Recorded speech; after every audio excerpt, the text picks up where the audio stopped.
Hi guys, വണക്കം, നമസ്കാരം, നമസ്തേ. ഞാൻ നിങ്ങളുടെ ശ്രീഹരി നോട്ട് റിവ്യൂ എന്ന സീരീസിൻ്റെ പുതിയൊരു എപ്പിസോഡുമായിട്ട് ഞാൻ പിന്നെയും നിങ്ങളുടെ മുമ്പിൽ വന്നിരിക്കുകയാണ്. സോ സ്വാഗതം.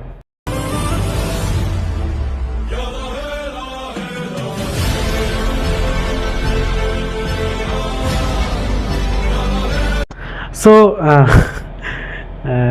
മറ്റേ ഏതൊരു സിനിമയിൽ പറയാമെന്നല്ല, ദൈവം പിന്നെയും വന്നോ എന്നുള്ള എക്സ്പ്രഷൻ ആയിരിക്കും ഇവിടെ വീഡിയോ കാണുന്ന പലർക്കും. പക്ഷേ ഞാൻ ഒരു മൂവി മാരത്തോൺ പോലെ ചെയ്തുകൊണ്ടിരുന്നത്. അത് ഈ ഒരു സിനിമയുടെ നമ്മുടെ ഓൾമോസ്റ്റ് വിഷു റിലീസസ് എല്ലാം കണ്ടു കഴിഞ്ഞു. സോ ഇനി അടുത്ത ആഴ്ച കാണത്തുള്ളൂ അടുത്ത വീഡിയോ. കാരണം അടുത്ത ആഴ്ച 2-3 റിലീസസ് ഉണ്ട്. സോ പറ്റുന്ന പോലെ കണ്ട് നിങ്ങൾക്ക് ഒപ്പീനിയൻ അറിയിക്കാൻ എന്തായാലും ശ്രമിക്കുന്നതായിരിക്കും.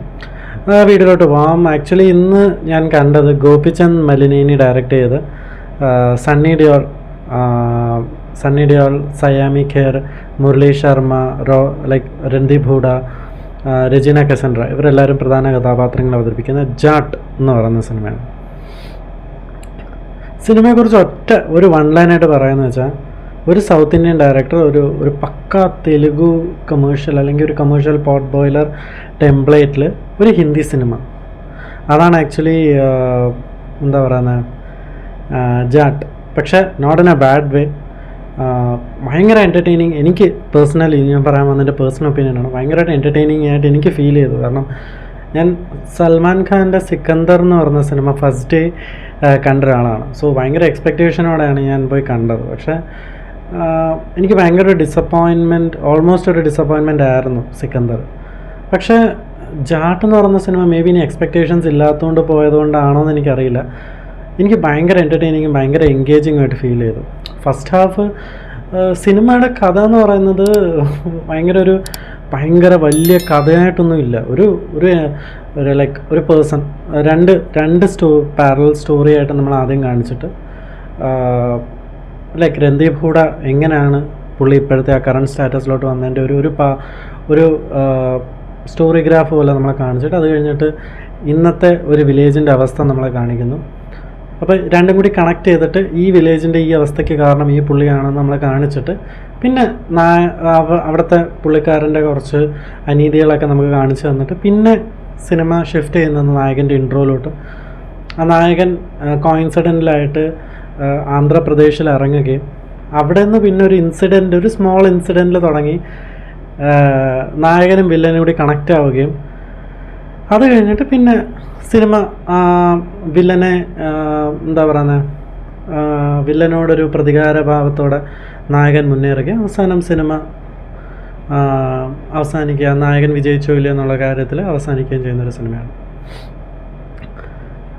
ഈ സിനിമ എനിക്ക് ഏറ്റവും ഇഷ്ടപ്പെട്ട 2 കാര്യം എന്ന് പറഞ്ഞാൽ, ഒന്ന്, നമുക്ക് നമുക്ക് എപ്പോഴും ഉള്ളൊരു പെർട്ടിക്കുലർ പോയിൻ്റാണ് കമേഴ്ഷ്യൽ സിനിമകളിൽ എങ്ങനെ നായകനും വില്ലനോട് കണക്റ്റ് ആവുന്നു എന്നുള്ളൊരു ഇത് വരും.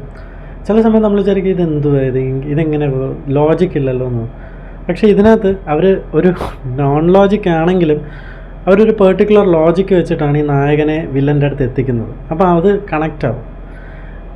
രണ്ടാമതെന്ന് പറയുന്നത്, എനിക്കൊരു തമാശയായിട്ട് തോന്നിയതാണ്. ഇതൊരിക്കലും എന്താ പറയുക സീരിയസ് ആയിട്ട് പറയല്ല, ഒരു തമാശയായിട്ട് പറയുന്നത് വെച്ചാൽ, ഈ സിനിമ നടക്കുന്നത് ആന്ധ്രാപ്രദേശിലാണ്. ഇതിൻ്റെ ഡയറക്ടർ ഒരു തെലുഗു ഡയറക്ടറാണ്.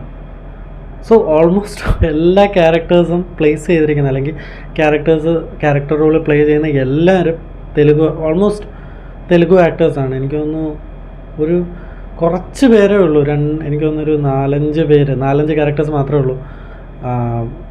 സോ ഞാൻ ചുമ്മാ ഒരു തമാശയായിട്ട് ആലോചിച്ചാൽ, ഡയറക്ടറിന് സണ്ണി ഡിയോളിനെ രൺദീപ് ഹൂഡയും ഇങ്ങോട്ട് വരുത്തേണ്ട ഒരു ജോലി ഉള്ളായിരുന്നുള്ളൂ. കാരണം ബാക്കിയെല്ലാം നടക്കുന്നത് ആന്ധ്രാപ്രദേശിലാണ്. ലൊക്കേഷൻ ചേഞ്ച് ഇല്ല, ഒന്നുമില്ല, ആ ഒരു ലൊക്കാലിറ്റി. പക്ഷേ അത് ഡയറക്ടറിൻ്റെ നല്ലൊരു ബ്രില്യൻസും കൂടിയാണ്. കാരണം നമുക്കൊരിക്കലും ഒരു അരോചകമായിട്ട് തോന്നില്ല. എങ്ങനെയാണ് ഒരു ഹിന്ദി സിനിമ ആന്ധ്രാപ്രദേശിൽ പ്ലേസ് ചെയ്യുന്നതെന്ന് അങ്ങനെ ഒരു കുഴപ്പമൊന്നുമില്ല. എനിക്കതൊരു തമാശയായിട്ട് തോന്നിയൊരു കാര്യമാണ്. So coming back to cinema, ഇതാണ് സിനിമയുടെ ഒരു ഇതിവൃത്തം. മൊത്തത്തിൽ സിനിമ ഞാൻ പറഞ്ഞ പോലെ തന്നെ ഒരു കമേഴ്ഷ്യൽ ടെംപ്ലേറ്റിൽ ഒരു മാസ് മസാല മൂവിയാണ് സിനിമ. ഫസ്റ്റ് ഹാഫ് ആക്ച്വലി എനിക്ക് ഭയങ്കരമായിട്ട് എൻ്റർടൈനിങ് ആയിരുന്നു. ഭയങ്കര എന്ന് പറയുന്ന ഒരു ലാഗ് നമുക്ക് ഫീൽ ചെയ്യത്തേ ഇല്ല. ടക്ക് ടക്ക് ടക്ക് ടക്കെന്ന് ഓരോ സീനും വന്ന് ഫൈറ്റ്സ് ആണെങ്കിലും എല്ലാം നല്ല സ്റ്റൈലായിട്ട് വന്നു. സെക്കൻഡ് ഹാഫിലോട്ട് വരുമ്പോഴത്തേക്ക് അത് ഡയറക്ടറിൻ്റെ കുറ്റമല്ല, അത് ആ ഒരു സ്റ്റോറിയുടെ കുറ്റമല്ല. കാരണം നമുക്ക് ഇതേപോലുള്ള മാസ് എൻ്റർടൈനിങ്ങിൽ, മാസ് മൂവീസിൽ വരുന്നൊരു ഒരു മൈനർ ഡ്രാഗ് അല്ലെങ്കിൽ ഒരു മൈനർ പുൾ ഓഫ് അല്ലെങ്കിൽ പുൾ ഡൗൺ ആയിരിക്കും ഈ ഫ്ലാഷ് ബാക്ക് സീൻസ്. എന്ന് പറഞ്ഞാൽ നായകൻ അറിയണമല്ലോ എന്താണ് സംഭവിച്ചതെന്നുള്ള ആ ഒരു സീൻസിലൊക്കെ എനിക്ക് കുറച്ച് ഡ്രാഗ്ഡ് അപ്പ് ആയിട്ട് തോന്നി. പക്ഷെ അത് സിനിമയുടെ കുറ്റമല്ല. മറ്റേ നമ്മൾ ഇങ്ങനെ ടക്കെന്ന് കണ്ടുകൊണ്ട് പെട്ടെന്ന് മൂവി ഒന്ന് സ്ലോ ആകുമ്പോൾ അത് ആ മൂവി ലൈക്ക് ആ ഒരു പോർഷൻ ഡിമാൻഡ് ചെയ്യുന്നതും അത് തന്നെയാണ്. സോ അത് കഴിഞ്ഞിട്ട് പിന്നെയും നായകൻ ഇവർക്കെതിരെ പോരാടുന്നതും കാര്യങ്ങളൊക്കെയാണ് സിനിമയിൽ പോകുന്നത്. പിന്നെ നായകൻ ആരാണെന്നുള്ളൊരു കുഞ്ഞു ട്വിസ്റ്റൊക്കെ വരുന്നുണ്ട്. അത് ഈ സിനിമ തിയേറ്ററിൽ കാണാൻ പോകുന്നൊരു ലൈക്ക് ഇതിൻ്റെ കാസ്റ്റിൻ്റെ ഡീറ്റെയിൽസ് വായിക്കാതിരിക്കുക. ഞാൻ ജസ്റ്റ് ഈ വിക്കിപീഡിയയിൽ നോക്കി ഇങ്ങനെ കാസ്റ്റ് ഡീറ്റെയിൽസ് നോക്കിയ സമയത്ത് തന്നെ എനിക്ക് മനസ്സിലായി ഈ ക്യാരക്ടർ ആരാണെന്നുള്ളതൊക്കെ. സോ എനിക്കത് വലിയൊരു ട്വിസ്റ്റായിട്ട് ഫീൽ ചെയ്തില്ല. പക്ഷെ നല്ല രീതിയിൽ തന്നെയാണ് അത് പ്രസൻറ്റ് ചെയ്തിരിക്കുന്നത്. രൺദീപ് ഹൂഡയുടെ ഒരു ചിന്ന ട്വിസ്റ്റ് ഉണ്ട്. പുള്ളി ആരാണെന്നുള്ള കാര്യമൊക്കെ പറഞ്ഞു തരുന്നൊരു സീക്വൻസൊക്കെ ഉണ്ട്. അതൊക്കെ നല്ല രീതിയിൽ തന്നെ വന്നിട്ടുണ്ട്. ഈ ഡയറക്ടർ ആക്ച്വലി ഞാൻ ഈ സിനിമയ്ക്ക് പോകാനുള്ള ഒരു മെയിൻ കാരണം ഗോപിചന്ദ് മലിനെയാണ്. ക്രാക്ക് എന്ന് പറഞ്ഞൊരു തെലുഗു സിനിമ, എത്ര പേര് കണ്ടിട്ടുണ്ടെന്ന് എനിക്കറിയില്ല. ക്രാക്ക് എന്ന് പറയുന്ന സിനിമ പുള്ളിയാണ് ഡയറക്റ്റ് ചെയ്തിരിക്കുന്നത്. എനിക്ക് ഭയങ്കര ഇഷ്ടമുള്ളൊരു രവി തേജ സിനിമയാണ്. സോ അത് കഴിഞ്ഞിട്ട് എനിക്കൊന്ന് വീരസിംഹ റെഡ്ഡി പുള്ളിയാണ്. ബോഡി ഗാർഡിൻ്റെ തെലുഗു വേർഷൻ പുള്ളിയാണ് ഡയറക്റ്റ് ചെയ്തിരിക്കുന്നത്. സോ പുള്ളിക്കാരൻ്റെ ക്രാക്ക് എന്ന് പറയുന്നൊരു സിനിമ ഞാൻ കണ്ടിട്ട് ഓക്കെ, എന്തായാലും നമുക്ക് തിയേറ്ററിൽ പോയിട്ട് ഒരു 2.5 മണിക്കൂർ ഇരുന്ന് എൻജോയ് ചെയ്യാനുള്ള സാധനം കാണുമെന്ന് ഞാൻ വിചാരിച്ചു. അത് തന്നെ എനിക്ക് കിട്ടുകയും ചെയ്തു.